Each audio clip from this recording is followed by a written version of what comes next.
ইফতার party নিষিদ্ধ করে কিংবা বিশ্ববিদ্যালয়ের হলগুলোতে গরুর গোশত খাওয়া নিয়ে শর্ত আরোপ করে ইন্নালিল্লাহ। এই মাত্র রমজানে পুরা ইফতারির উপর নিষেধাজ্ঞা দিয়েছে আওয়ামী লীগ, এবং যেখানে ইফতারি হচ্ছে সেখানে ছাত্রলীগ হামলা চালাচ্ছে। সেই হামলার ভিডিওগুলো আপনাদেরকে দেখাবো। তারেক রহমান এবার কঠিনভাবে খেপে গিয়েছে, বাংলাদেশের মুসলমানরা এবার কঠিন খেপে গিয়েছে। ইফতারির উপরে কেন নিষেধাজ্ঞা দিয়েছে, সেই হামলাতে কতজন নিহত হয়েছে, বিস্তারিত এই ভিডিওটি দেখলে রীতিমতো অবাক হতে বাধ্য হবেন। তাই না টেনে শেষ পর্যন্ত ভিডিওটি দেখতে থাকুন। নতুন হয়ে থাকলে এখনই সাবস্ক্রাইব করে বেল বাটনটি অন করে রাখুন। আজকে ঢাকা ভার্সিটির আইন বিভাগের ছাত্ররা একটি ইফতার মাহফিল আয়োজন করেছে।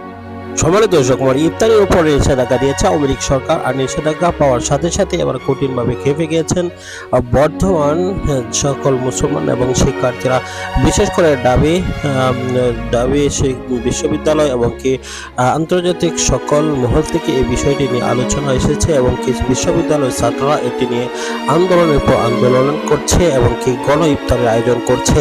ইতিমধ্যে বিএনপিও সেই বিষয়গুলো নিয়ে ফোকাস তুলে ধরেছে। বিএনপি তারেক রহমান এই বিষয়টি নিয়ে কথা বলেছে, এবং বর্তমানে ইফতারের নিষেধাজ্ঞা দেওয়া এবং কি রমজান মাসে শিক্ষা প্রতিষ্ঠান খোলা রাখা, সেই বিষয় নিয়ে গভীর কিছু কথা আপনারা শুনতে পেরেছেন, এবং আরও কিছু বক্তব্য আমি পরবর্তীতে আপনাদের মাঝে তুলে ধরবো। তাই এখনই চ্যানেলটিকে সাবস্ক্রাইব করে পাশে থাকা বেল বাটনটি অন করে রাখবেন, কেননা আমরা সর্বদাই নিত্য নতুন সকল আপডেট আপনাদের মাঝে পৌঁছে থাকি। এই চ্যানেলটি আবার যেহেতু নতুন, তাই এখনই সাবস্ক্রাইব করে বেল বাটনটি অন করে রাখবেন, কেননা বর্তমান সময়ে হাজারো নিউজের মধ্য দিয়ে সঠিক বিষয়গুলো ফোকাসে আনার জন্য এবং ভাইরাল বিষয়গুলো একসাথে জানার জন্য অবশ্যই আপনার এই চ্যানেলটি ফলো করলেই যথেষ্ট হবে।